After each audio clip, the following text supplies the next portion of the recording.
vocês puderem se renomear, ajudaria bastante, tá? A gente vai começar em breve, vou aguardar só aqui um minutinho para aceitar o restante das pessoas aqui na sala de espera, que eu estou aceitando já. E eu vou passar a palavra para a nossa diretora executiva da La Clima, Caroline Rocha, para ela falar um pouquinho com vocês e aí a gente passa a palavra para os nossos convidados. Carol?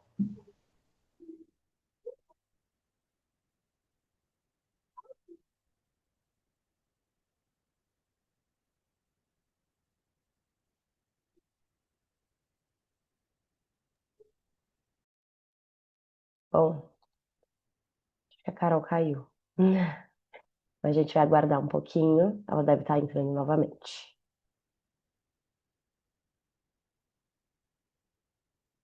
Vocês me ouvem?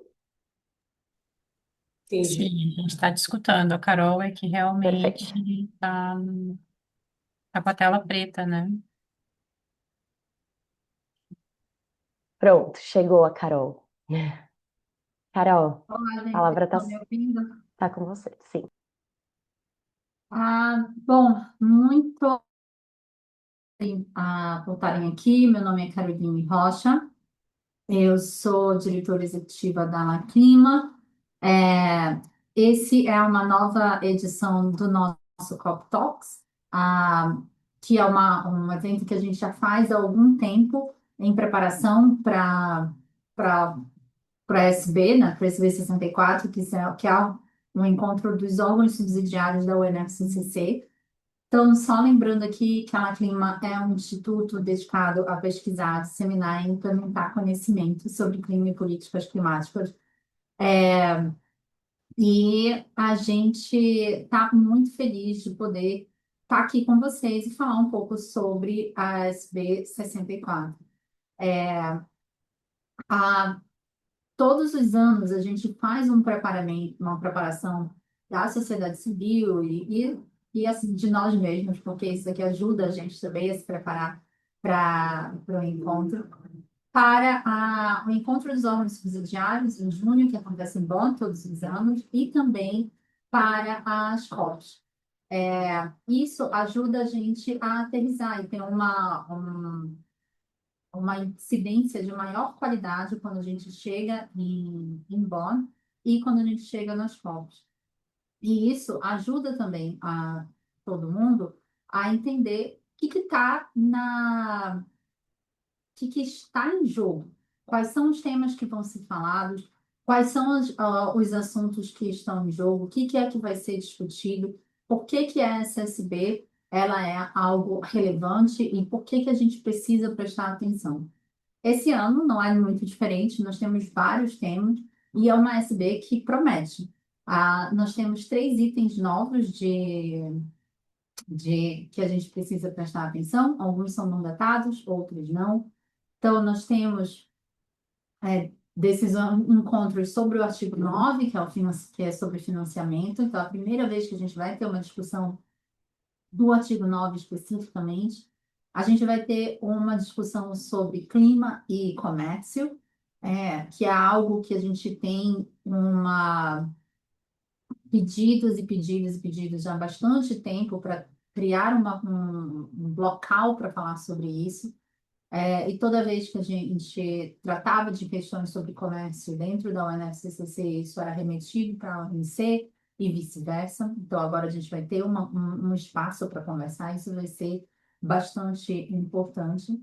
E não posso deixar de falar que aqui a gente tem o mapas do caminho, as discussões sobre os mapas do caminho. Os mapas do caminho deram muito o que falar no ano passado, na COP30. Eles são uma iniciativa da presidência da COP30, então eles não são mandatados, mas eles estão muito alto dentro da- dos assuntos e da política que a gente está vendo esse ano. Nós tivemos em Santa Marta, que foi a primeira conferência para longe dos combustíveis fósseis. Como é que isso vai aterrissar na COP? Também vai ser algo que. Como é que isso vai aterrissar no SB, né? Também vai ser algo que a gente vai precisar ver e acompanhar de perto. Bom, como eu falei, SSB é uma SB que promete, vai ser animado. E com isso, queria, de novo, agradecer e passar a palavra de volta para Giovana, gente. Fiquem aqui com a gente, que a gente vai ter uma manhã bastante informativa. Abraço. Obrigada, Carol. Enfim, felizes de poder ouvir você falar e já dar essa introdução, porque a gente vai discutir aqui. E aí, por falar em animação aqui, alguém que vai poder explicar melhor para a gente.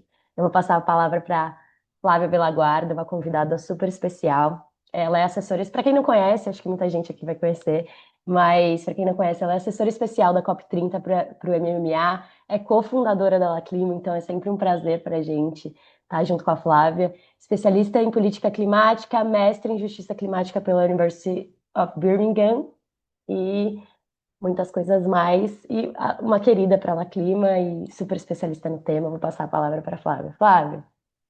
Obrigada, Gi. É sempre muito, muito, muito gostoso estar aqui com vocês. Sou fãzaça do Cop Talks desde os primórdios, porque é justamente esse lugar de troca, né? E preparação para esse momento que é tão importante. Bom, a Carol, ela trouxe já esse overview, de temas que vão ser tratados. Minha fala vai ser muito mais focada nos mapas do caminho e o que significa, o que que é, o que fazer, como engajar, o que que se espera na COP em relação a isso. E só um ponto entre essa questão de comércio e clima, realmente é um tema que foi colocado no texto do mutirão do final, né, na presidência da COP30. E o objetivo são três encontros vão acontecer. Esse ano vai ter um encontro em que os países vão definir o escopo do debate, e o tipo de pesquisa que eles vão fazer para ser entregue o ano que vem. Ano que vem vai ter também uma outra pesquisa que vai precisar ser feita para o próximo ano.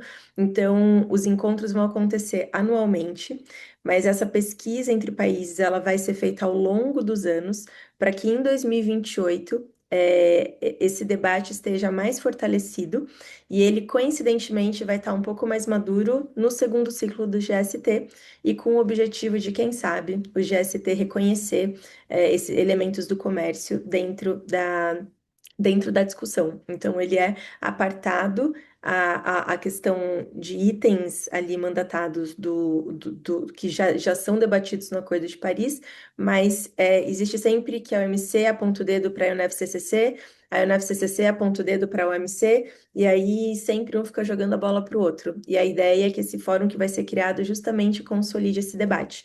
Então, tá todo mundo muito animado para ver como que os países eles vão se colocar e quais são as pesquisas que vão acontecer ao longo desses anos, com esses três momentos, até um high level que vai acontecer em 2028, no momento ali pré-segundo ciclo do GST. E em breve, acho que um pós COP Talk, assim, de Bonn, a gente vai ter muito mais detalhes do que realmente, o que os países colocaram e também o posicionamento do Brasil em relação a isso. Bom, além de diversos itens de agenda que eu sei que vocês vão ouvir falar muito ao longo dessa próxima uma hora e pouco, com a Francesca, com o André, é, esqueci quem Com mais o vem. Diosmar. Diosmar, verdade. Com o Diosmar, vocês estão muito bem servidos para aprofundar diversos itens de agenda. Então, o meu papel aqui para falar de mapa do caminho é importante voltar um pouquinho a história do que aconteceu na COP30 para a gente entender como chegar em Bonn e também como chegar na COP31. Quando a COP acontece, existe no primeiro dia um consenso dos itens de agenda. Então, os itens de agenda são colocados, os países, todos eles dão ok para esses itens de agenda, e aquilo que está na agenda é aquilo que vai ser debatido ao longo das 2 semanas durante a COP. O mapa do caminho, ele não era um item de agenda. O mapa do caminho, ele foi um elemento surpresa, os mapas, né? Ele foi um elemento surpresa em que o presidente Lula falou no Leader Summit, que antecedeu a COP, e foi algo também diferente que aconteceu ano passado, que geralmente acontece nos primeiros dias de COP, e o ano passado foi um pouco antes. Então, quando ele fala ali, e quando ele fala dos mapas do caminho no começo da COP, e também repetiu isso ao longo das semanas, um elemento surpresa foi colocado dentro do processo, mas foi colocado não de forma mandatada, foi colocado no sentido de é importante a gente endereçar os temas espinhosos, é importante a gente endereçar a questão de sair da dependência dos combustíveis fósseis e também é importante endereçar o fim do desmatamento. Dois pilares que são fundamentais para que a gente consiga manter e não passar 1,5 graus Celsius de aquecimento do planeta. E a gente sabe que esses são temas tabus dentro da negociação. E quando ele traz isso, o Brasil ele começa uma mobilização grande para que mais países também apoiem. E aí a gente sai de um país, dois no primeiro dia da COP, para 85, 90 países no final da COP. E isso gerou um movimento político muito grande a ponto do processo negociador ficar um pouco assustado por entender que isso não era um item de agenda, aquilo não podia ser negociado, e os países que não concordam com essa questão usavam muito dessa narrativa, que é correta, de que aquilo não podia ser debatido ali dentro. Porém, a outra metade dos países falavam, não, é importante a gente trazer esse assunto. E aí foi todo um trabalho ao longo das 2 semanas para ver se a gente conseguia emplacar no texto do multirão, no texto final, algo sobre os mapas do caminho. A gente quase conseguiu, teve um draft decision, né, um rascunho de um parágrafo sobre os mapas do caminho no texto do multirão, que, por motivos óbvios, assim, não teve consenso, então aquilo não passou, mas a gente ter conseguido colocar aquilo no texto foi muito positivo e deu ainda mais força política para o movimento dos mapas do caminho, que a narrativa sempre foi que os países ainda não estavam prontos para começar a endereçar a questão de sair da dependência dos combustíveis fósseis. Só que os mapas do caminho, eles mostraram, e o apoio que ele teve, eles mostraram que, na verdade, essa narrativa, ela não condiz à realidade, porque metade dos países ali queriam endereçar, ou seja, metade dos países estão prontos para falar a respeito. E essa mudança de narrativa foi muito importante. E quando a presidência da COP30 chega no final da COP, lá na plenária final, o- eles não tinham uma obrigação de falar que vão fazer o mapa do caminho, porque isso não era absolutamente em lugar nenhum mandatado. Mas eles reconheceram a força política que isso teve e a importância de endereçar porque metade dos países estavam falando a gente quer falar sobre isso. E por isso a presidência da COP toma para ela a responsabilidade de fazer o mapa do caminho, os dois mapas do caminho. E hoje, e lá antes, combustível fóssil, floresta, era uma coisa que floresta estava indo na rabeira do combustível fóssil. Mas isso foi estratégico até para a gente não dividir tanto opiniões. E os dois mapas foram encomendados. Agora, a estrutura que a presidência da COP tem é uma divisão mesmo de um time para florestas, um time para combustíveis fósseis. E todo um trabalho está sendo feito, e uma escuta a nível global está sendo feita. Tanto é que teve um chamado de submissão, que encerrou no dia 10 de abril, porém eles ainda recebem de diversas partes e sociedade civil, contribuições fora do prazo. E com isso, uma escuta ativa foi feita. Um ponto positivo disso foi o engajamento. Foram 115 países que enviaram submissão em relação à saída da dependência dos combustíveis fósseis. Se eu não me engano, eu vou pegar o número certo depois, daí eu corrijo, mas eu acho que em torno de uns 80 e poucos países que enviaram para florestas. No final, foram mais de 450 submissões entre sociedade civil, partes, não partes, dos dois mapas. Ou seja, a gente teve um engajamento muito alto. Um ponto importante é que a presidência da COP ela teve uma postura não proativa no sentido de ficar batendo na porta dos países pedindo para eles mandarem a submissão. A estratégia foi ficar um pouco mais reativo para realmente sentir e ver como que a resposta dos países e da sociedade civil internacional organizada no geral, como que ia ser essa receptividade. E a receptividade foi muito positiva, ou seja, esse movimento ele continua muito vivo. E aí, depois disso, a gente teve Santa Marta. Santa Marta foram 57 países, muitos dos convertidos ou daqueles que abraçam a sua contradição, porque também produzem, exploram petróleo, mas também têm uma base de energia limpa, que é o nosso caso, para criar esse debate que pela primeira vez ele foi direcionado. Então, pela primeira vez na história, os países se reúnem para falar sobre isso. E por que que isso é tão relevante? Quando a gente olha para florestas, a gente já tem espaços em que esse tema ele é debatido. A gente vai para a FAO, a gente vai para a UNFF, que é o Forest, esqueci o nome inteiro disso, mas que aconteceu em Nova York recentemente, que é um órgão dentro da ONU que realmente junta os países para falar de floresta. A gente tem a COP da biodiversidade, que acontece esse ano, inclusive. Então, esses espaços já são espaços consolidados em que floresta é muito debatido. E não existe um lugar em que a questão do combustível fóssil é debatido da mesma forma que floresta é. E quando Santa Marta ela acontece, ela cria essa possibilidade. Ano que vem vai ser Vanuatu e Irlanda. Mas uma coisa interessante é que os mapas do caminho não estavam num debate da agenda oficial de Santa Marta, quando você olhava ali para como isso, para os temas que iam ser debatidos. Porém, temas especialmente muito direto ao ponto, muito sobre demanda, consumo, enfim, eletrificação, dentre tantas outras coisas que foram debatidos em Santa Marta, que era muito nichado. O mapa do caminho ele foi onipresente. E esse também é um sinal interessante. Tanto é que um dos encaminhamentos de Santa Marta é que todos os países façam o seu mapa do caminho, ou de forma regional, ou você nacionalmente fazendo o seu mapa. Além dos três encaminhamentos principais que eram esperados na conferência, era que já tivesse países para fazer o ano que vem. Não tem data ainda, mas em breve eles devem anunciar o movimento da ciência e sociedade civil, e principalmente a ciência, criando esse, entre aspas, IPCC, da ciência para os combustíveis fósseis, que é um movimento que eles estão fazendo, e como a conexão da sociedade civil e ciência foi fortalecido em Santa Marta, e o encaminhamento mais prático para os países que eles enderecem o seu mapa do caminho nacional, que a questão de comércio, inclusive, seja ainda mais debatida dentro desse espaço, e o engajamento desses países e essa oxigenação de poder de forma informal, poder debater um tema que é ainda tão espinhoso dentro do processo. E quem sabe isso pode oxigenar até mesmo o debate dentro do processo. Posso estar sendo muito otimista aqui, mas é algo muito novo e a gente vai entendendo conforme o processo for acontecendo. E agora a gente está chegando em Bonn. Semana que vem, muitos de nós nos encontraremos lá para as próximas 2 semanas.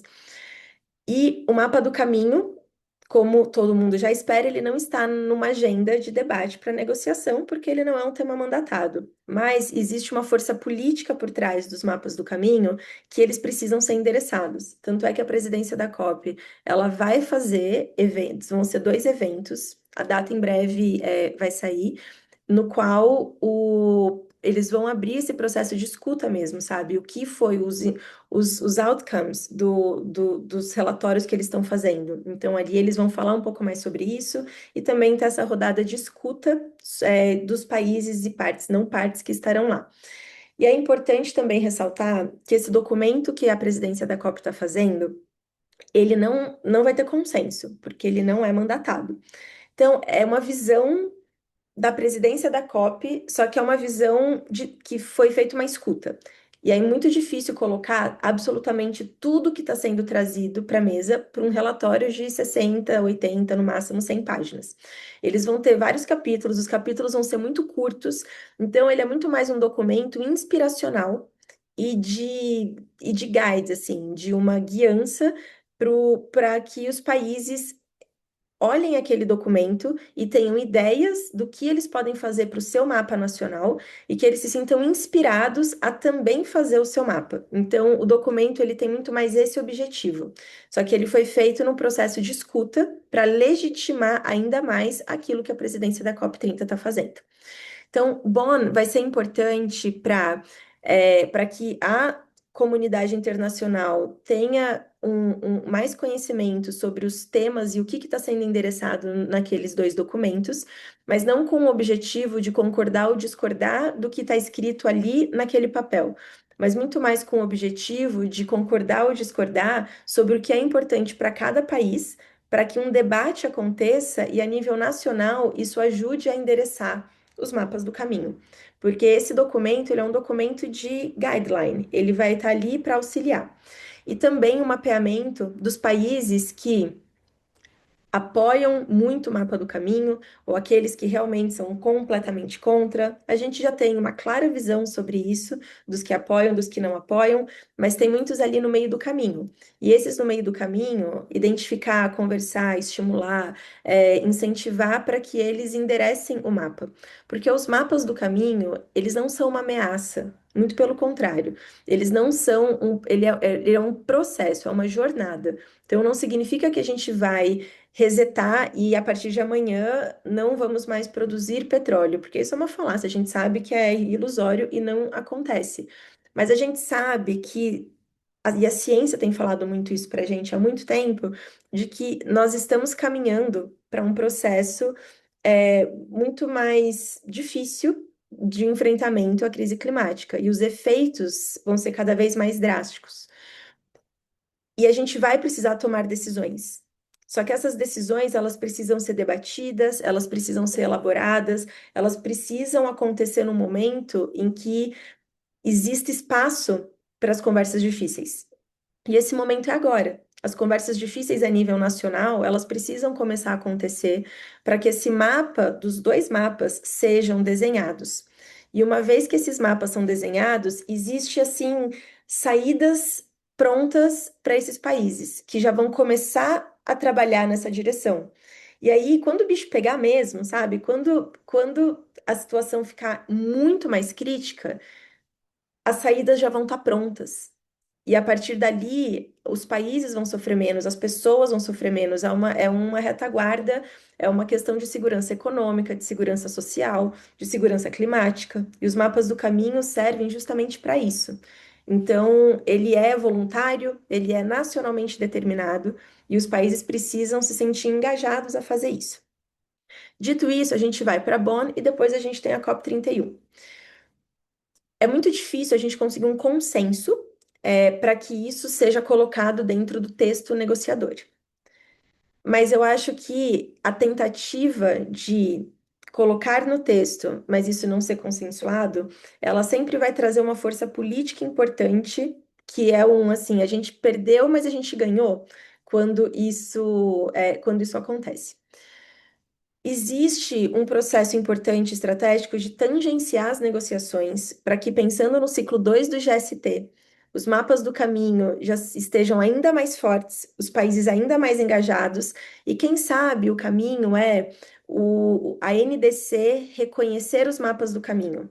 E dessa forma não se cria um mecanismo novo, mas as NDCs, a partir do próximo ciclo do GST, precisam incorporar essas duas visões. Esse é um caminho possível, mas para isso, o texto 2 do GST precisa reconhecer isso também. E para que isso aconteça, a gente precisa ganhar força política ao longo desses anos para que o mapa do caminho chegue lá com força. Parece fácil, mas não é. É isso, a COP30 colocou o elefante na sala.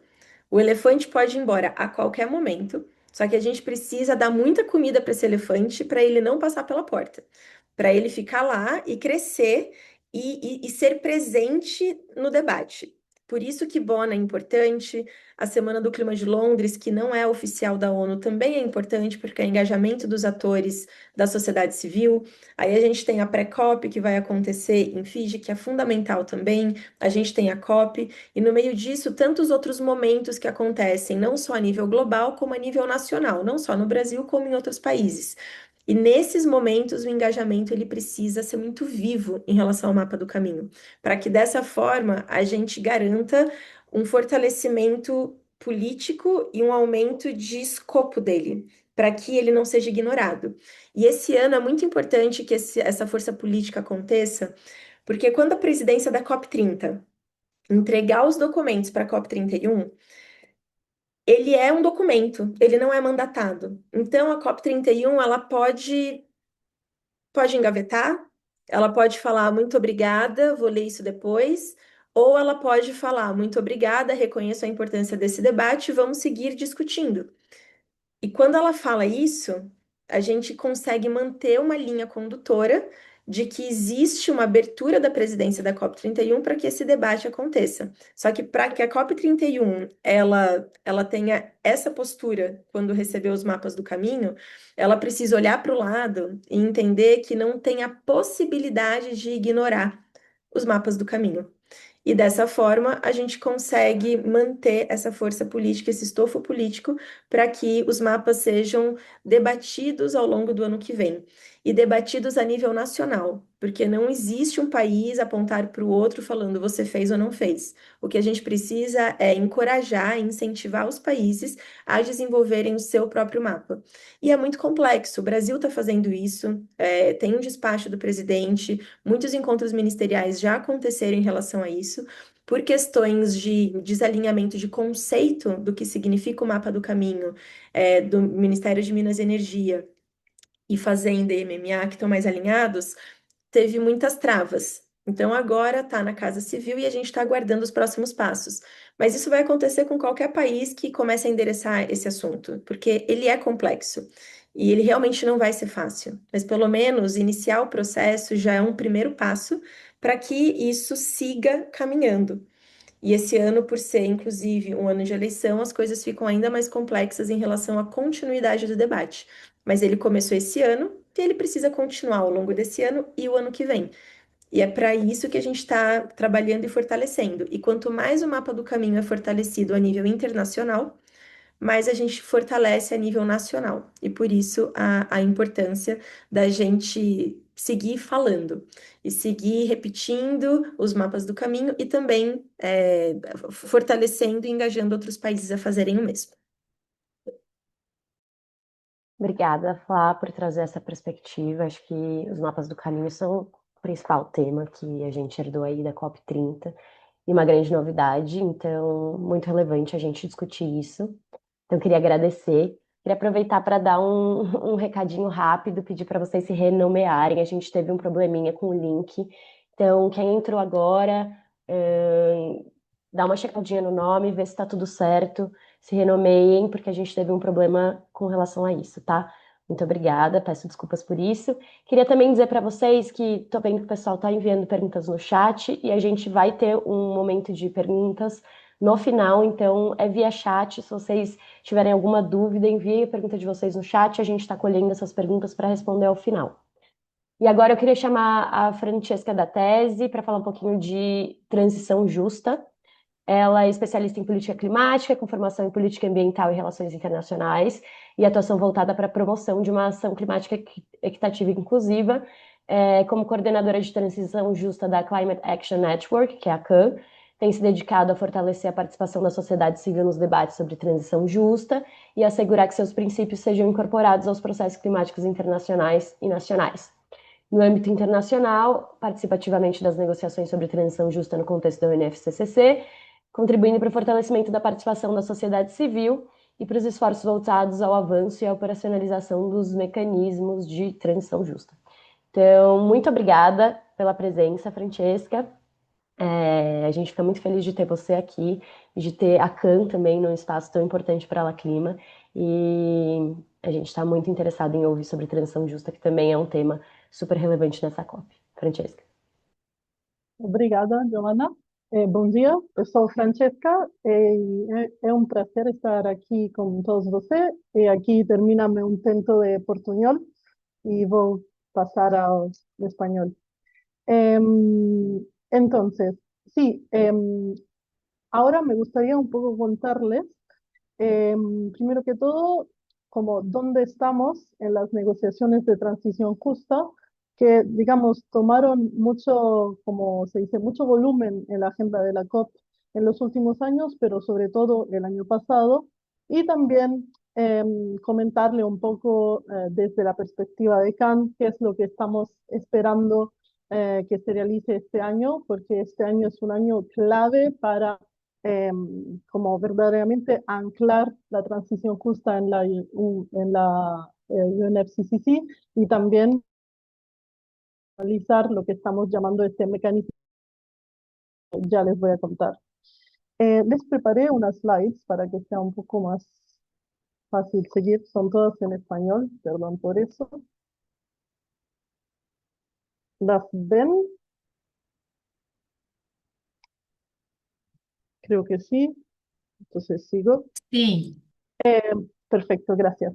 Bueno, entonces, pregunta clave, o no sé si pregunta clave, pero muchas veces cuando entramos hasta en las salas de negociaciones, hay siempre como, perdón, pero transición justa, ¿a qué te refieres? Y para Kant siempre es como muy importante partir en esa discusión de reconocer de dónde viene el concepto, que tiene una muy larga historia, situada en particular en sus orígenes en el movimiento sindical de Estados Unidos, pero que también es un concepto que recorrió un camino bastante largo y que llegó hasta la esfera internacional también. Y también desde Kant, entonces, entendemos la transición justa como un enfoque, digamos, que habla de cómo podemos hacer esa transformación, esa transición eh, hacia, eh, sí, como de las industrias de combustibles fósiles, pero también en otros sectores hacia modelos más sustentables. Y entonces, ¿cómo hacer esa transición de una manera que ponga verdaderamente en el centro las necesidades de los trabajadores, de las comunidades, de los pueblos indígenas y muchos otros grupos que están ahí al final al frente de la transición? Entonces, en ese sentido, la transición justa emerge como una vía alternativa hacia la prosperidad y una vía que no está exclusivamente como vinculada a la acción climática. Pero dicho todo esto, es también verdad y hay que reconocer que la mayoría de los países del mundo, incluyendo cuando tienen la voluntad de hacer una transición justa, de garantizar todos esos derechos, muchas veces tienen esa capacidad limitada porque el sistema internacional les limita el espacio fiscal y normativo, entonces sus capacidades para verdaderamente implementar esas transiciones. Así que en todo esto, cuando llegamos al marco de la UNFCCC, la transición justa vemos que abarca de un lado, digamos, una política más nacional y de derecho, pero también un enfoque muy importante de justicia global, abordando todos estos factores que facilitan y que dificultan, dependiendo del caso, el cambio en áreas del clima y otras prioridades sociales y económicas. Pero ahora, como estaba diciendo, en una historia muy larga de transición justa, pero sobre todo en el marco del proceso de las COPs, en los últimos años, perdón, hubo, digamos, una aceleración un poco de las negociaciones sobre este tema. Porque en 2022, en la COP27, se decidió crear un programa de trabajo para la transición justa. Después, en 2023, todo el trabajo fue focalizado sobre adoptar el alcance que este programa de trabajo tenía que abordar. Y ahí pudimos ganar que el programa de trabajo aborde la fuerza laboral, pero también otras dimensiones socioeconómicas, el tema de la cooperación internacional y también que no mire solo el trabajo en curso sobre transición justa adentro, digamos, de la UNFCCC, pero sino también afuera. También en esa decisión pudimos ganar el reconocimiento de la importancia del respeto de los derechos humanos, de la justicia social, de la igualdad de género. Se reconocieron los derechos laborales por primera vez en una parte que es operativa de una decisión, la protección social y el diálogo social. Entonces, ahí fue un poco crear el marco de este programa de trabajo, pero lo que necesitábamos era asegurarnos que no solo íbamos a hacer diálogos, sino que íbamos a tener como resultados concretos de ese programa de trabajo. Y ahí empezó el trabajo en 2024, solo que bueno, por varios temas y el colapso un poco de la COP de Bakú, terminamos sin resultados del programa de transición justa. Pero lo que sí se logró fue avanzar un poco en un borrador, que sí que se quedó ahí como borrador, pero bueno, por lo menos un borrador sólido y que en principio ya reconocía que había que integrar la transición justa en los planes climáticos nacionales y que también había que reforzar la necesidad de tomar decisiones concretas de todo este proceso del programa de trabajo de transición justa. Después, entonces, el año pasado, año clave, 2025, donde durante todo el año hubo un impulso muy sostenido y creciente de parte de muchos actores de la sociedad civil, que permitió que las negociaciones se centraran en resultados concretos. ¿Y qué significa eso? Que al final de la COP30 se obtuvo un texto de decisión que reflejaba, de un lado, todas las demandas claves de la sociedad civil, pero sobre todo que hablaba de sí, como de elementos concretos que pueden tener impactos en el mundo real, digamos. Y solo mencionar que por el programa de trabajo se decide también que hay que hacer 2 diálogos al año y después de 2 años y medio de programa de trabajo ya tuvimos 5 sobre temas diferentes. Y que esos diálogos son clave para después todo lo que se refiere a ir preparando aprendizaje o que lo que después se transformó, digamos, en principio de transición justa.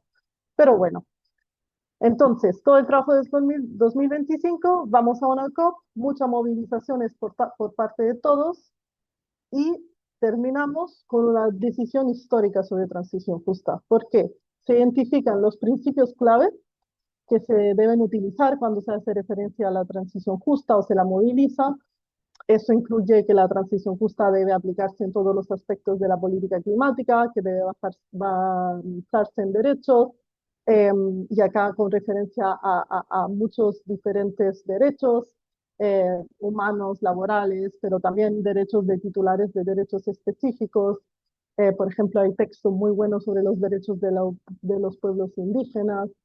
Y también reconoce que la transición justa requiere la inclusión de múltiples titulares de derecho, algunos mencionados por primera vez en la COP, como por ejemplo hay reconocimiento de afrodescendientes, pero también de personas con discapacidades, es en castellano, bueno, pero con de reconocimiento de diferentes grupos y cómo tienen que estar incluidos en procesos de transición justa.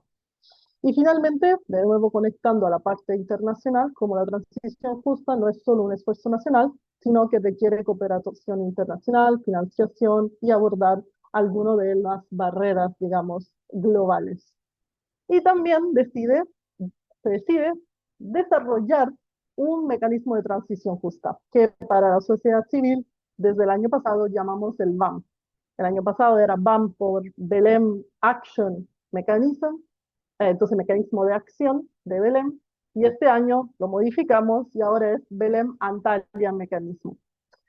¿Qué es lo que para nosotros nos llevará a hacer esos principios también práctica y realidad?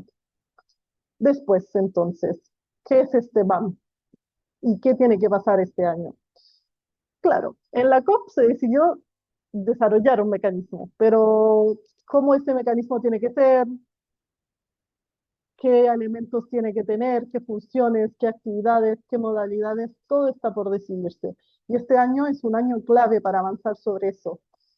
Y bueno, hay muchas visiones de lo que el mecanismo tendría que ser, pero para Kant, y creo que puedo hablar para también otros grupos de la sociedad civil en sentido más amplio, el BAM es esta pieza central y pieza global para hacer que la transición suceda.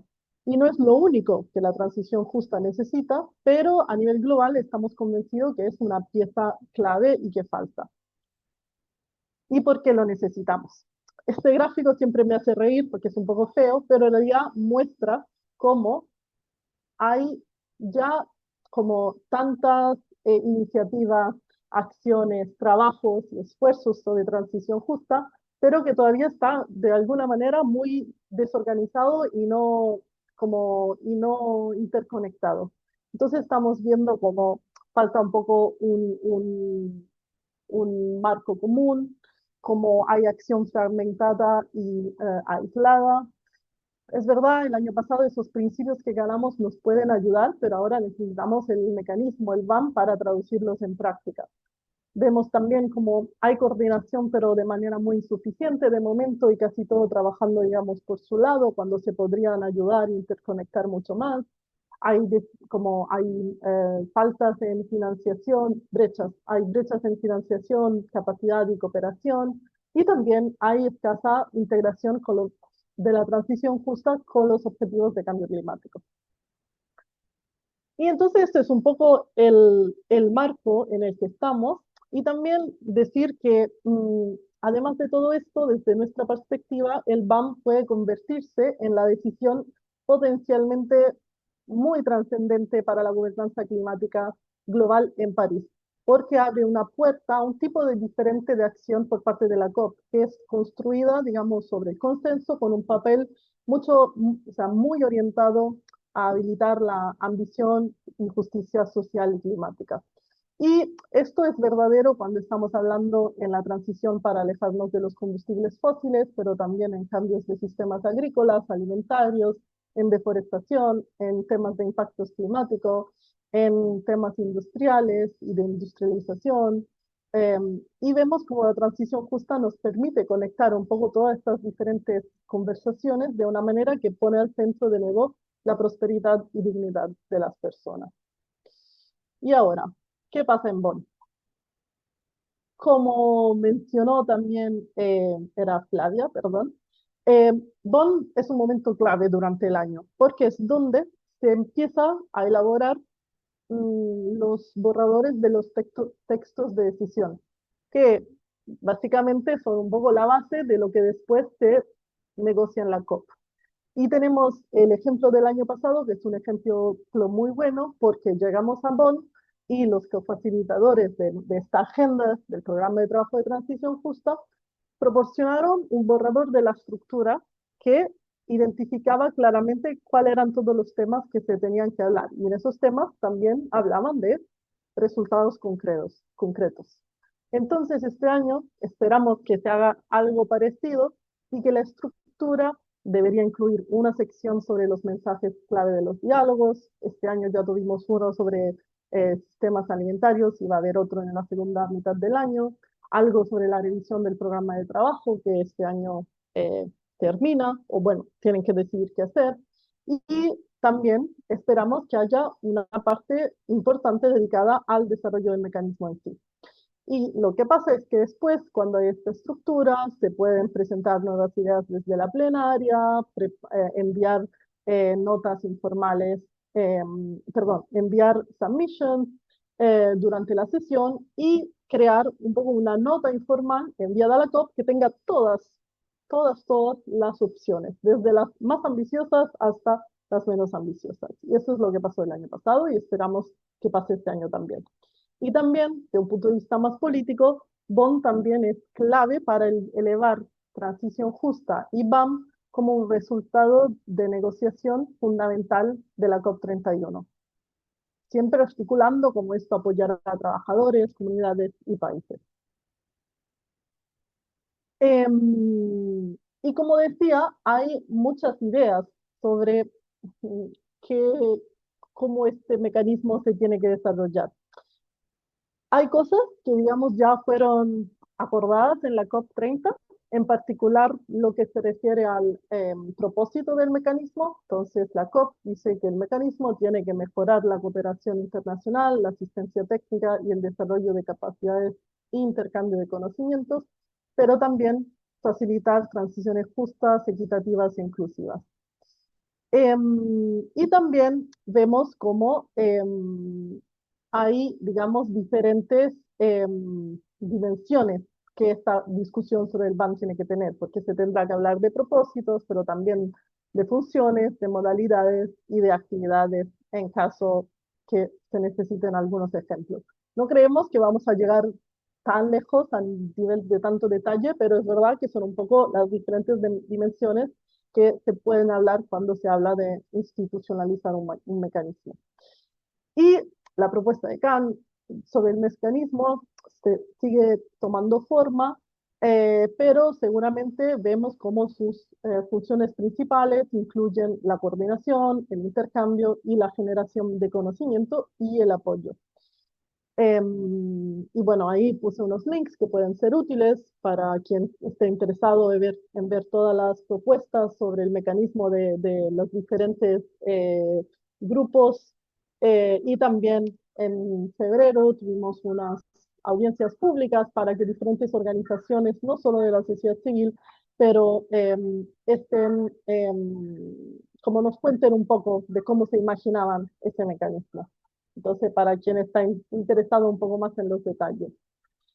Pero, como decía, es verdad, de un lado la estamos todavía un poco desarrollando, pero ya podemos ver cómo hay algunas ideas sobre el mecanismo que son ya bastante consensuales, como esta idea de que el mecanismo se necesita para generar conocimiento, la coordinación y un espacio para fortalecimiento de capacidades, pero nosotros también vemos como para tener un BAM verdaderamente innovador y ambicioso, que sea capaz de generar impacto, hay necesidad también de mantener el foco en unos aspectos clave, porque son los que un poco definen en cierta medida dónde puede llegar el mecanismo en su mandato de implementación. Y aquí tenemos entonces la conexión y el mandato para que el mecanismo apoye e implemente los principios de la COP30 de transición justa, la capacidad para movilizar apoyo para las estrategias de transición justa, incluyendo movilización de recursos, pero también poder hablar de todas esas barreras globales que existen y que limitan los países, en la implementación de transición justa, una gobernanza que otorgue al mecanismo una cierta entidad en el sentido de órgano técnico y representativo, pero también que sea un poco más abierto a todas esas comunidades que ya están trabajando sobre el territorio y que ya están en ese espacio de transición justa y que tienen mucho que decir y que compartir. Y finalmente también el rol de los observadores y una participación pública más amplia en el mecanismo. Y como reflexiones finales, solo quería un poco volver a esta idea de que la transición justa, la verdad es que nos da la posibilidad de recentrar el debate climático en las personas, en la justicia, en los cambios que se necesitan, en esos cambios sistémicos, pero también les da a los países la posibilidad de empezar a integrar distintas prioridades, porque de nuevo el clima y el cambio climático es fundamentalmente importante, pero también hay otras prioridades sociales y económicas y necesitamos estrategias integradas. Y también una segunda reflexión es que nos permite conectar con las experiencias y aspiraciones cotidianas de las personas, que no es banal porque puede ayudarnos a demostrar, o sea, avanzar en transición justa y en el BAM nos podría permitir de demostrar que el multilateralismo puede dar resultados para las personas y que al hacerlo puede también generar más apoyo social por todas esas políticas climáticas.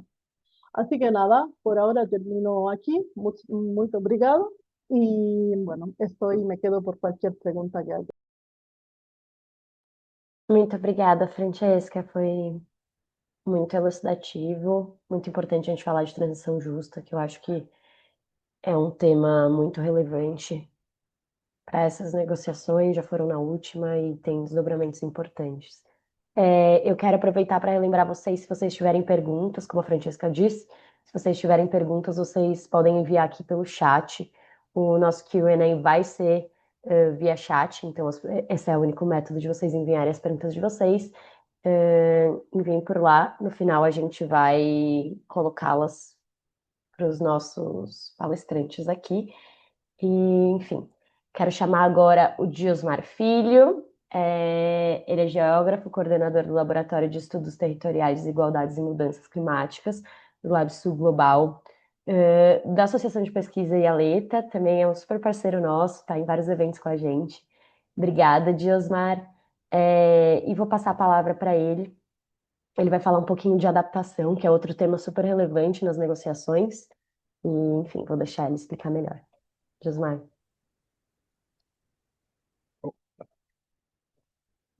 Olá, bom dia, tudo bem? Vocês estão me ouvindo bem?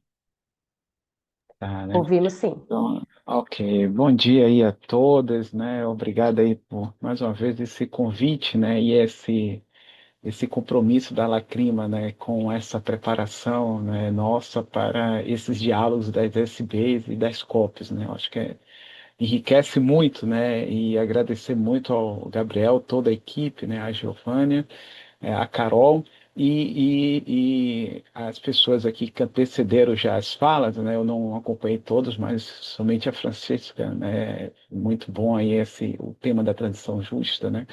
Que a gente vai fazer. Eu vou fazer um diálogo mais, né? Pegando aqui nessas semanas, né, de preparação, você já está mergulhando em preparar a mala e mais a mala fica na Bahia ainda, né, para fazer ciclos, né, de jornadas aqui antes de chegar em Ban. Mas, apresentando, né, eu já fui apresentado pela Giovanna, eu sou de Osmar Filho, né, eu sou geógrafo e coordeno, né, como apresentado, o laboratório, nosso laboratório recém-criado, né, tá novinho ele, mas com uma história de 5 anos e acúmulo que é o laboratório de estudos territoriais, desigualdade e mudança climática, nosso Lab Sul Global da Associação de Pesquisa e a Letra. Então, é esse diálogo nosso, né, aqui um pouco apresentando a missão que nos foi dada sobre preparação, né, para SB 64 e agenda de adaptação. Eu vou falar um pouco do nosso lugar, o que a gente tem construído, né, e movimentado um pouco aqui de como trazer a sociedade para aquilo que nos coloca em um grande desafio, né, que sai da COP30, que é pensar nos avanços da cooperação para o fortalecimento técnico, os fortalecimento científico para capacidades técnicas institucionais de implementar uma agenda de adaptação nos países de desenvolvimento, principalmente, né? Então, acho que a construção, né, que a gente tem ali, que é aprovar na COP30, né, o ciclo que a gente começa na COP28 e chegar na COP30, que consolidar os objetivos globais de adaptação, né, e os indicadores, né, os 64 indicadores, né, para a adaptação, né, nos coloca num grande desafio de ampliar nossas capacidades técnicas e científicas de implementar isso em escala subnacional, né? Por que que eu estou falando isso? Porque se a gente pegar, né, a agenda, inclusive, da ASB, né, não sei, a programação de ontem para hoje, não sei se teve alguma uma mudança, né, mas o que está ali sinalizado, inclusive, é um pouco, né, se alguém for perguntar, se for olhar para a ASB 62, a gente vai ver que na SB 62 é grande, como aparecia a adaptação em tudo, né? Na SB 64, a gente não tem uma agenda, né, tão consolidada de adaptação, mas a adaptação está exatamente transversalizando basicamente toda essa SB, né? E é importante a gente abrir né, a olhar de uma forma mais. A gente está falando em multilateralismo e a gente precisa olhar de forma né, a agenda de adaptação, né? Ela não vai se realizar no ponto de vista dos indicadores, né? Ela precisa se realizar na transversalidade daquilo que vai ser implementado por toda a negociação que vai passar desde a agenda do financiamento, à transição justa, à mitigação, ao capacity building, né? Então, como a gente olhar, né, de uma forma diferente a agenda de adaptação, vai também enriquecer aquilo que é aumentar as capacidades nacionais e subnacionais de implementar a adaptação, né? Esse é um grande desafio, né? Esse é um grande desafio porque a gente vai ter que fazer. Então, o que está, né, o roadmap ali, né, o que está sendo construído, Baku Belém, né, que vem, e o que a gente tem hoje, né, o Belém, os indicadores de adaptação de Belém, e o que está sendo conquistado, que é uma visão, né, Belém Addis, a gente vai ter, o Visão Belém Addis, a gente vai ter que ampliar um pouco esse leque, né, de olhar a negociação a partir dos grupos, né, o que o Grupo África está colocando, o que o Grupo Sul está colocando, o que o G77 está dialogando em torno dessa negociação, e principalmente que a gente está vivendo um momento onde os 10 países que seriam o centro dos financiadores de adaptação estão envolvidos em uma geopolítica global de guerra, de um momento crítico. E a gente não pode descartar isso, e como isso tem impacto somente na América Latina, né? A América Latina, onde a gente, né, está falando de ampliar financiamento de adaptação e aonde a gente essa condição de ter os 10 maiores, né, os 10 países desenvolvidos que teria essa responsabilidade envolvido em uma agenda exatamente de conflitos globais, isso tem um impacto que é o financiamento global da adaptação. Então, olhar, né, por essas vertentes também vai olhar de que é, se a gente, né, está discutindo, né, alguns os artigos que estão ali na roda de diálogo, né, sendo colocado o parágrafo 2, né, do 6 ponto, do artigo 6º, se a gente está olhando para o artigo 7º, e aí o artigo 7º queria muito aqui fortalecer, né, a ação da Fundação Argentina 1.5, ali liderado pela Pilar, a Universidade de Rosário, né, uma agenda que a gente estava, né, inclusive, dialogando já, colocando desde o ano passado, que era olhar para o parágrafo 14 do artigo 7 do Acordo de Paris, que é a negociação, avançar uma outra agenda de negociação de adaptação, que é construir a agenda de monitoramento e avaliação, né, dos planos nacionais de adaptação e o DDA e esse ciclo de revisão. Então, esse é um cenário, né, que foi chamado, esse é um diálogo de consulta que a gente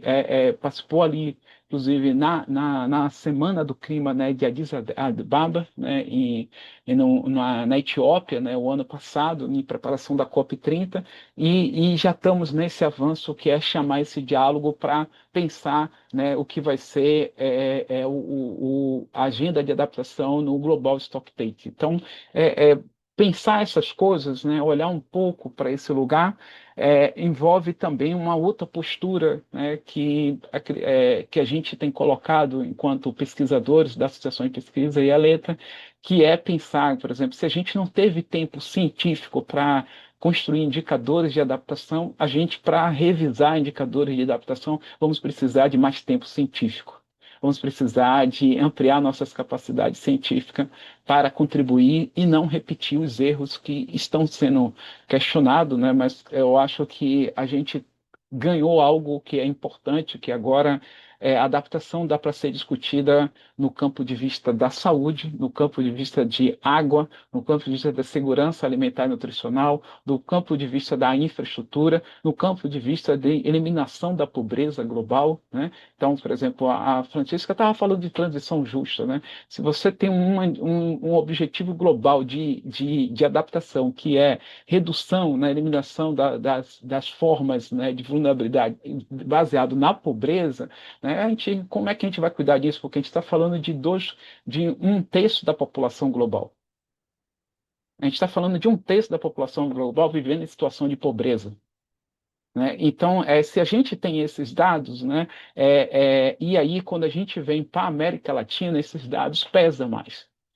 E aí eu acho que essa construção, né, aqui latino-americana, né, a Latam, né, vamos ter que trabalhar um pouco mais essas redes de pensamentos e construções regional para poder construir capacidades regionais. Então, acho que pensar, né, uma agenda de adaptação para planos nacionais de adaptação não pode acontecer do ponto de vista de que um Estado nacional vai resolver todos os problemas para dentro. Mas a agenda de mudanças climáticas, o que está sendo colocado e com os alertas que estão vindo, né, a gente vai precisar muito mais de uma cooperação regional para trabalhar de forma junta, de desenvolver conhecimento e fazer aquilo que a gente está olhando que está do campo do Capacity Build. A segunda semana, né, da SB64 está trazendo uma agenda muito forte de Capacity Build.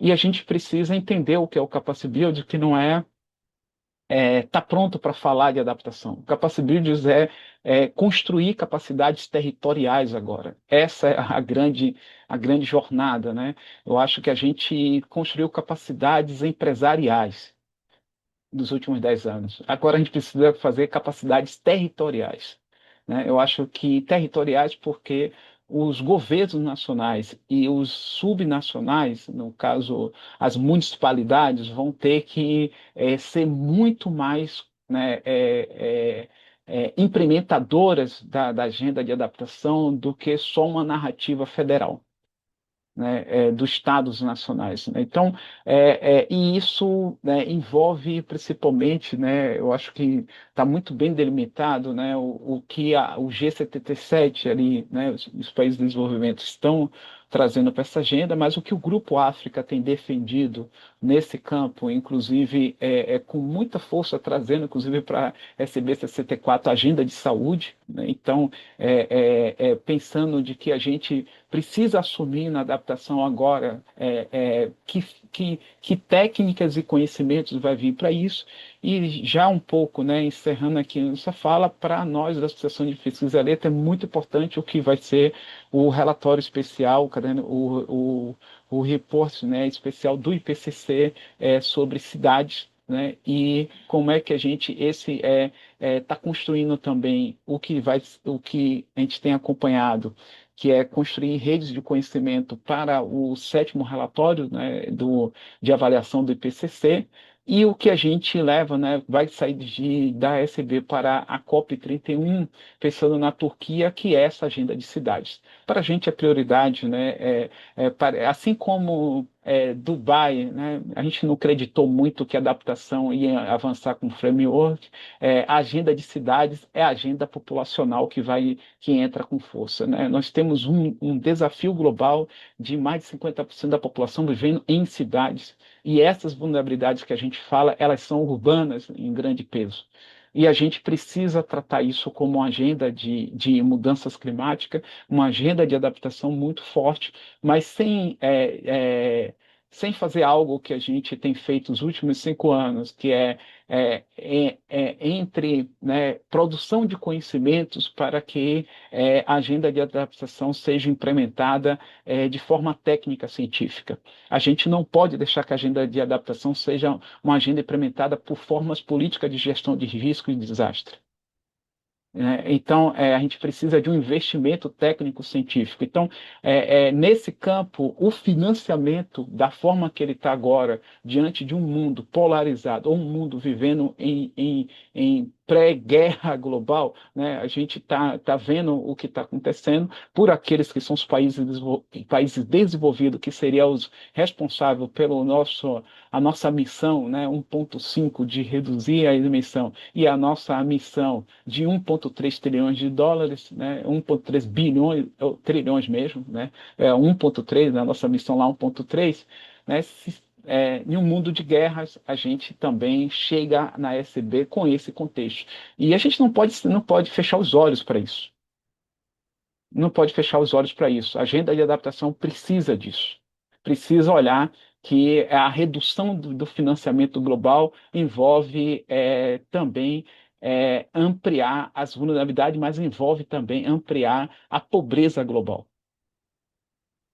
A pobreza pode aumentar nos próximos 10 anos se a gente não ampliar o financiamento para adaptação, né? Então, esse é um contexto, né, que a gente precisa trazer. Por isso que eu comecei falando que o nosso olhar, né, da SB não pode ser o grupo de trabalho, a sala de negociação que está escrito adaptation. Todas as salas de negociação precisam ser implementada a adaptação em todas as agendas, né? Toda negociação do artigo 9 precisa ser parte de um olhar nosso técnico para negociar a adaptação.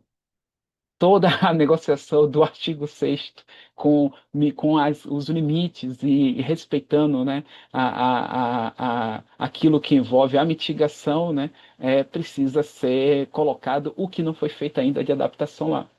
Toda a negociação do que a gente vai fazer de compromisso das veredas, né? Então essa agenda que está ali, né? A gente precisa, né, ir para ali e entender, porque planos nacionais de adaptação é o maior instrumento que pode trazer um contexto global. Então, olhar para os DDA e olhar para o SNAPE é um contexto real de implementar adaptação. Fora disso, a gente é, criar uma escala temporal e jogar para os próximos 20 anos a vulnerabilidade climática demográfica global, né? Então, eu acho que a minha fala é muito esse resumo, né, de contexto, de uma negociação mais pragmática, mas também aumentar nossa capacidade técnica científica de negociar a adaptação e sua implementação global, que a COP30 nos deu um caminho muito bom.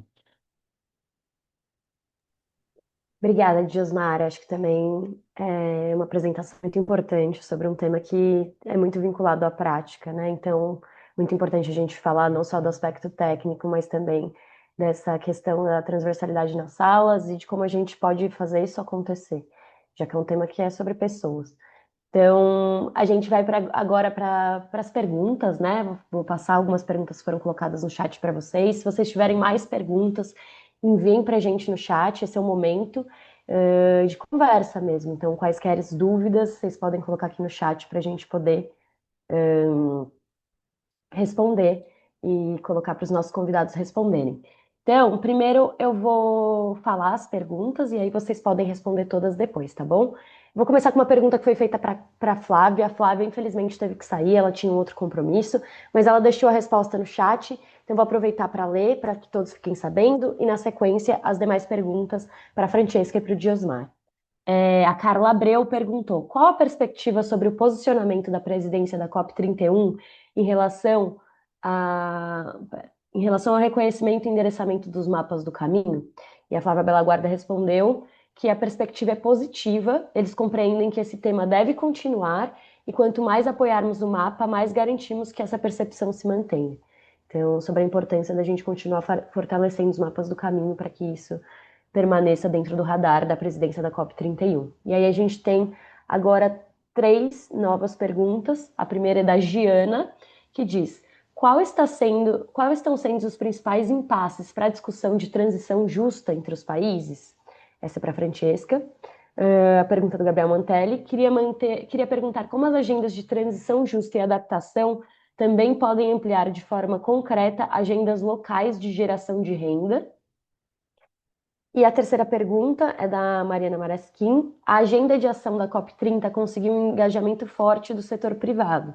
Como vocês estão vendo a participação desses atores na implementação dos mapas do caminho, principalmente no financiamento do 1,3 trilhões para países em desenvolvimento?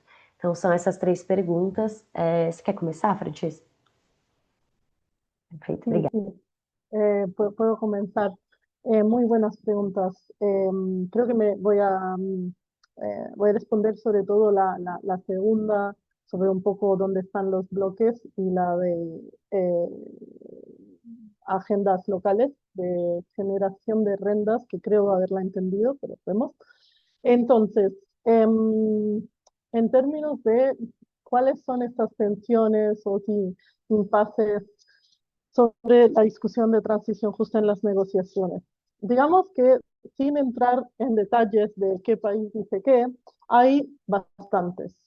Empezamos con la primera, que es que hay mucha diversidad sobre lo que los países, o sea, sobre lo que los países esperan de transición justa adentro del proceso de las COPs y de la Convención Marco de Cambio Climático.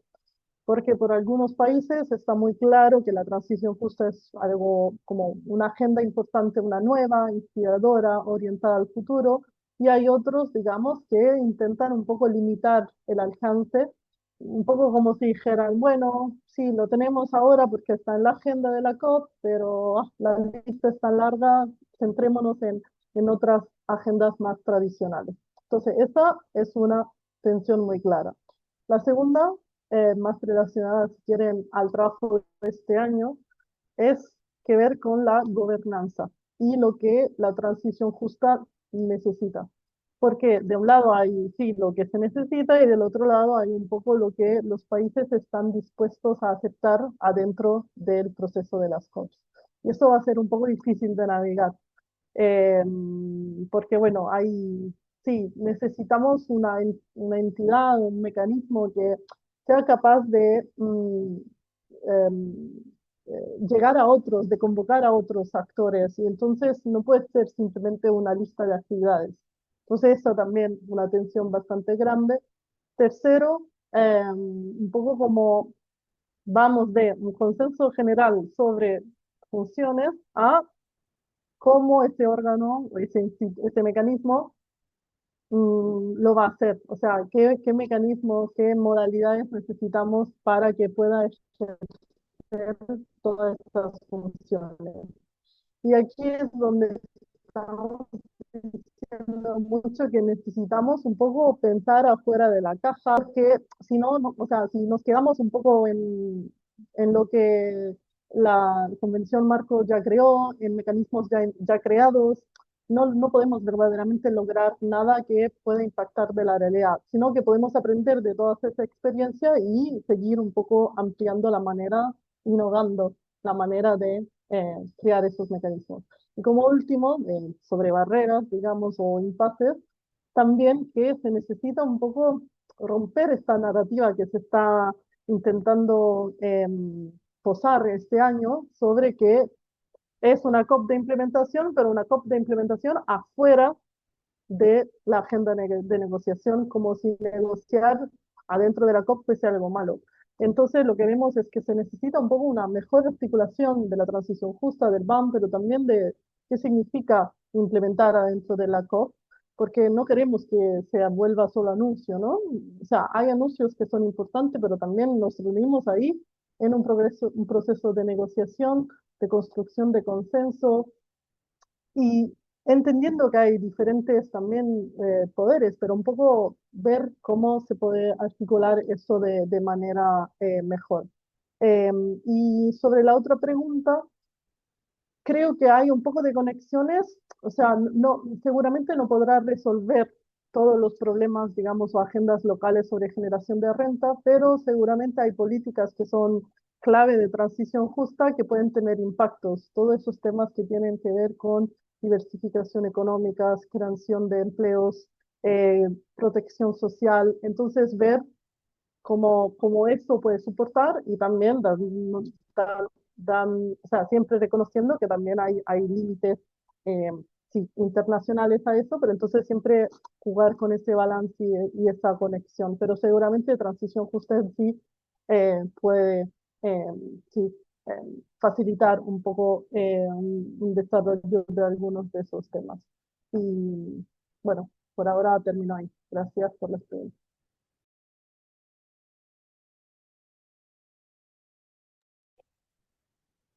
Obrigada, Francesca. É, acho que é isso. A primeira pergunta da Giana foi respondida. Queria saber do Diosmar, com relação às demais perguntas. Diosmar, você quer que eu repita? Enfim, você tem acesso às perguntas? Você pode repetir, por favor, Chance? Posso, claro. O Gabriel Mantelli perguntou como as agendas de transição justa e adaptação também podem ampliar de forma concreta as agendas locais de geração de renda. Acho que a Francesca tocou um pouco nesse ponto, e aí também fala sobre adaptação.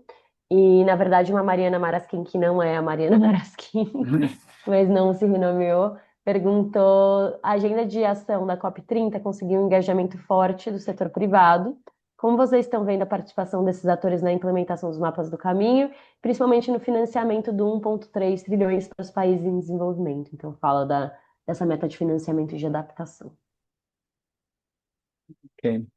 Bom, eu vou voltar um pouco, né, mais colocando aquela questão ali, que é pensar, né, por exemplo, se você tem, né, se você não tem o Brasil, né, Brasil, algumas realidades, né, a gente estava em uns quase 70 ali países que apresentaram, em desenvolvimento, que apresentaram planos nacionais de adaptação, quando a gente fechou a COP30 no Brasil, né, então de 195, né? A gente tem os países todos desenvolvidos, pelo menos aquele grupo ali dos 10, mas pensando ali os 7, já com planos nacionais de adaptação.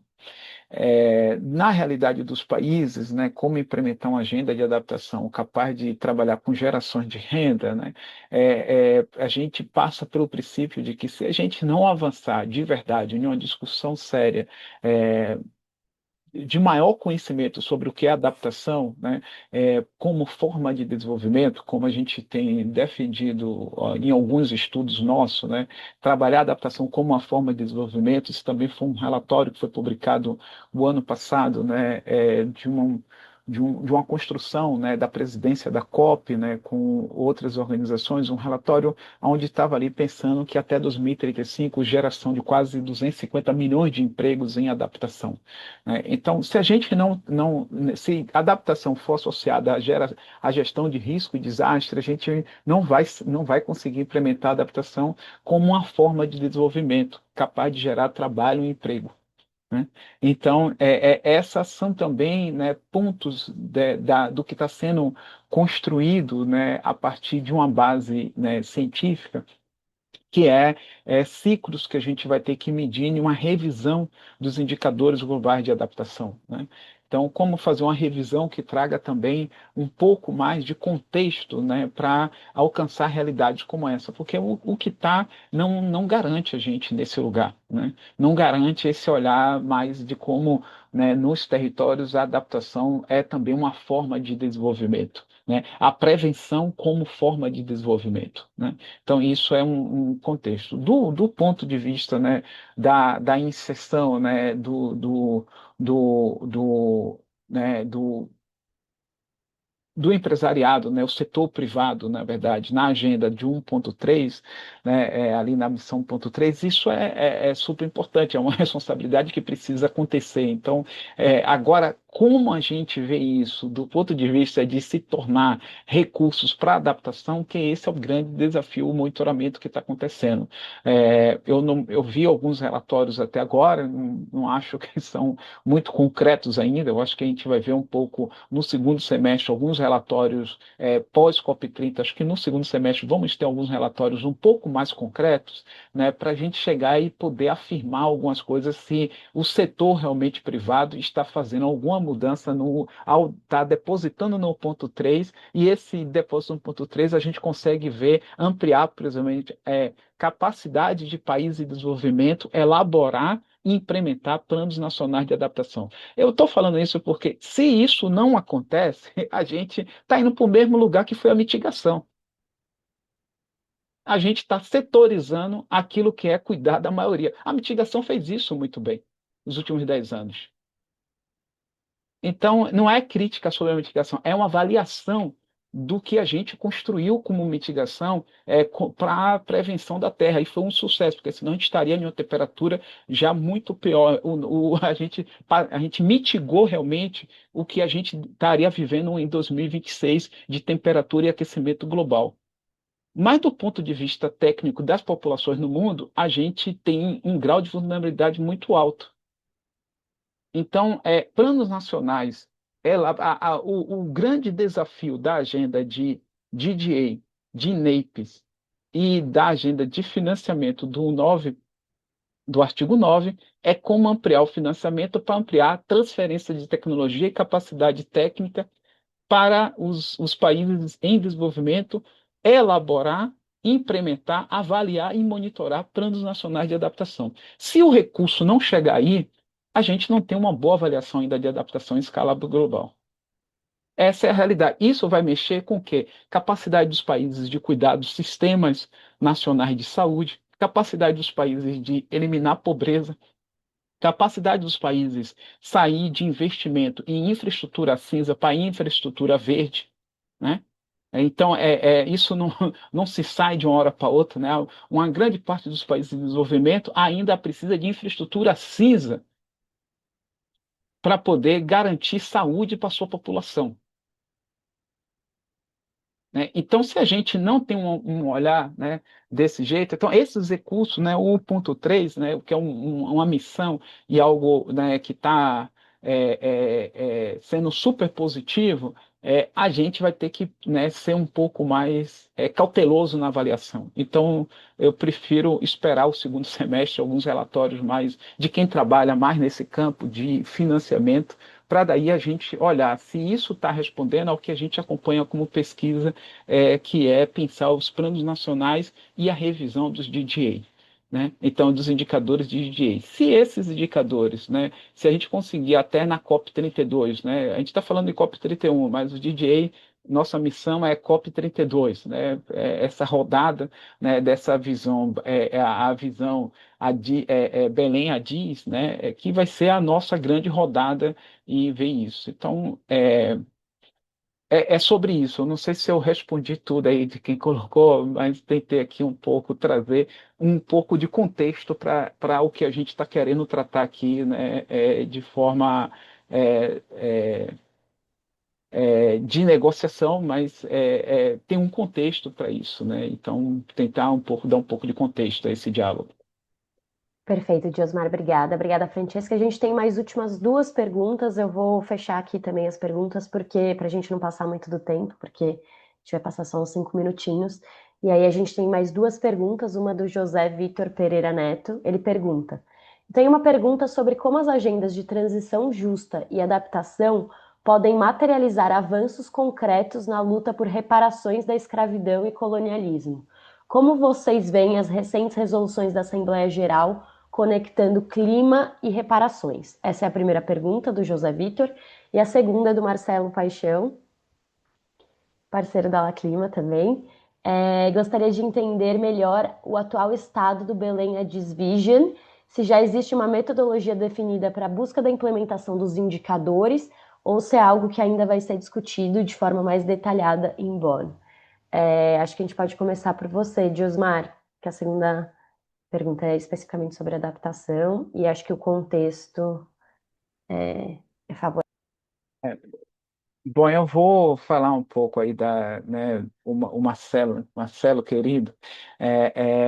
Olha só, a gente está com algumas questões, né, que envolvem, por exemplo, a gente está na área, né, na América Latina, trabalhando, né, então, assim, centros de pesquisa, né, a Associação de Pesquisa Eleita, o CR2 da Universidade do Chile, né, a gente é a Universidade Metropolitana do Chile, também a Universidade de Rosário, a Fundação Argentina 1.5, a gente está em um grupo de um mutirão, né, de pesquisa na América Latina, trabalhando para fazer o melhor do ponto de vista desse contexto, inclusive, né, desses estudos, para a gente olhar, não olhar só pelo que foi lá apresentado, mas olhar como é que você constrói um conhecimento para colocar de forma, inclusive, conhecimentos regionais, né, regionalizar um pouco mais os dados para a gente compreender o que vai ser esse processo de revisão. A revisão vai ter sempre vários relatórios saindo, né, mas a gente está querendo assim, movimentar um contexto de conhecimentos técnicos e científicos latino-americano para essa agenda,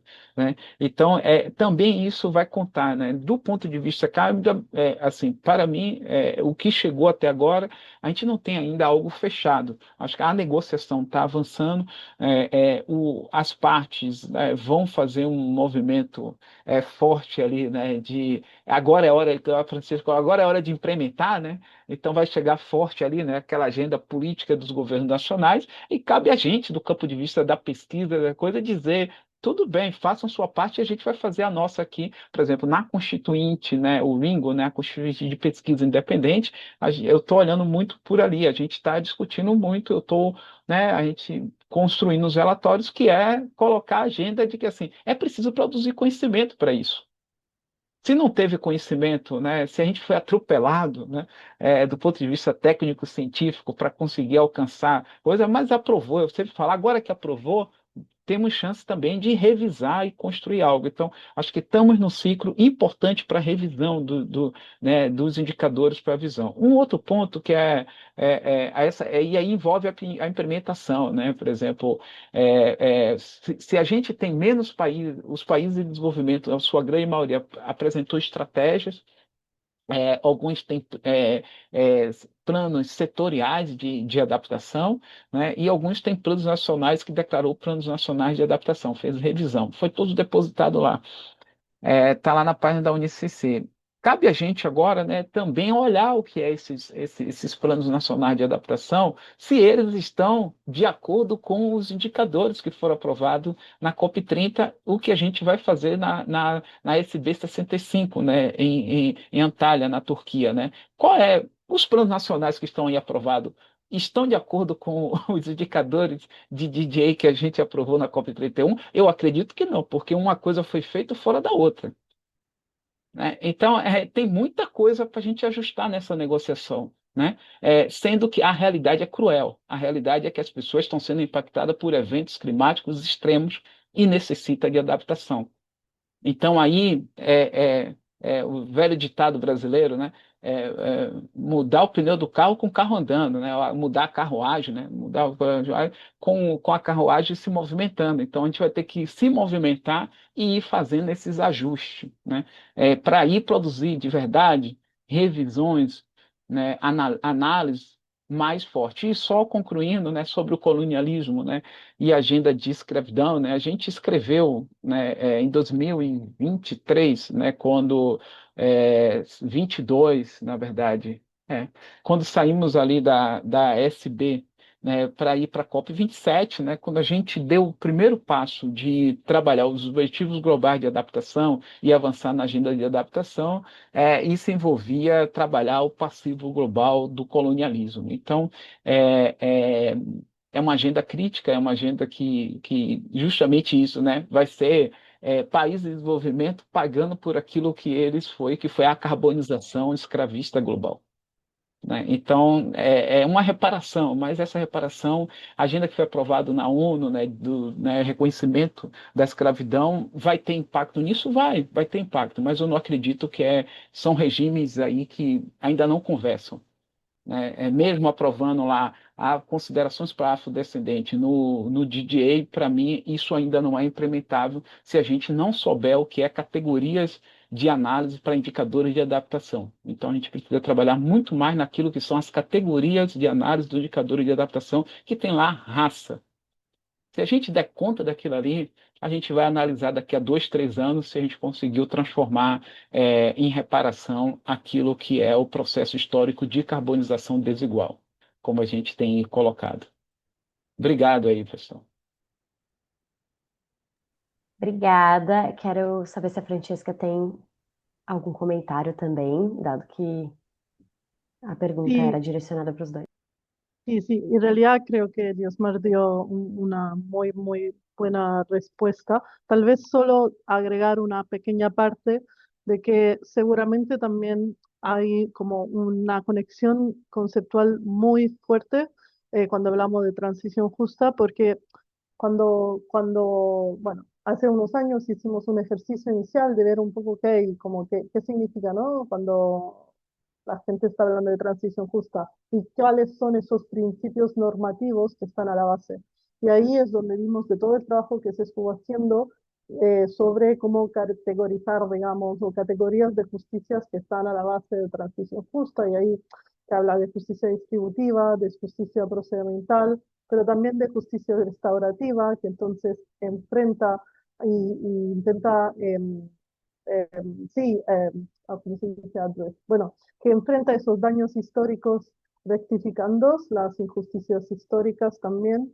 Entonces, se habla de eso, se habla de justicia intergeneracional y también con esta intención transformadora de la transición justa en el sentido de promover caminos un poco alternativos que al final debiliten el sistema económico dominante, capitalista, colonial. Entonces, como a nivel conceptual también hay mucha relación seguramente. Y en términos más concretos, hay algunas políticas de transición justa que ayudarían también a empezar a bajar esos principios normativos a la práctica, digamos. No sé, seguramente la más básica y que parece fácil, pero que parece que después cuando lo tienen que hacer no lo es, asegurarme que todas las voces más impactadas históricamente, pero también ahora como que están escuchadas, que tengan poder de influir en el diseño de todos esos planes de transición justa, o también ver todo el rol que tienen las varias industrias contaminantes para restaurar y que tengan que reinvertir en los territorios, digamos. Y después, y aquí termino, adentro del sistema internacional, seguramente como una manera es también asegurarnos que este mecanismo que tiene que ser implementado tenga la capacidad de verdaderamente implementar o soportar todos esos países que están empezando a ver cómo aplicar todas estas diferentes políticas de transición justa. Y ahí termino. Muchas gracias. Muito obrigada, Francesca. Muito obrigada, Diosmar. Obrigada pelos esclarecimentos, obrigada pela apresentação. Queria agradecer também a Flávia, que não pôde ficar até o momento. Eu acho que foi um debate muito construtivo. Eu acho que a gente tocou em pontos muito importantes, não só para a SB64, mas para a COP31, que a gente tem que ter em vista para essas negociações, o que a gente não pode deixar de fortalecer, deixar de entender e cobrar para que a gente tenha avanços. Então, a gente falou de temas muito importantes, a gente falou dos mapas do caminho, a gente falou de transição justa, a gente falou de adaptação, e acho que manter o foco na importância, na relevância desses temas desde a COP30 e em como eles provavelmente vão se desdobrar é bastante importante. Queria agradecer a todos os presentes em nome da La Clima, contar com vocês aqui, tanta gente interessada pelo tema, preparada para realizar uma boa negociação climática, faz toda a diferença, e também para enriquecer o debate com as perguntas. Então, agradecer a todos vocês, agradecer principalmente aos nossos convidados, e nos vemos em Bonn e na COP, aguardando melhores resultados e uma implementação melhor das questões climáticas. Obrigada. Ok, Obrigada. tchau, tchau. Obrigado. Tchau, tchau. Até daqui a Obrigada. pouco. Bom.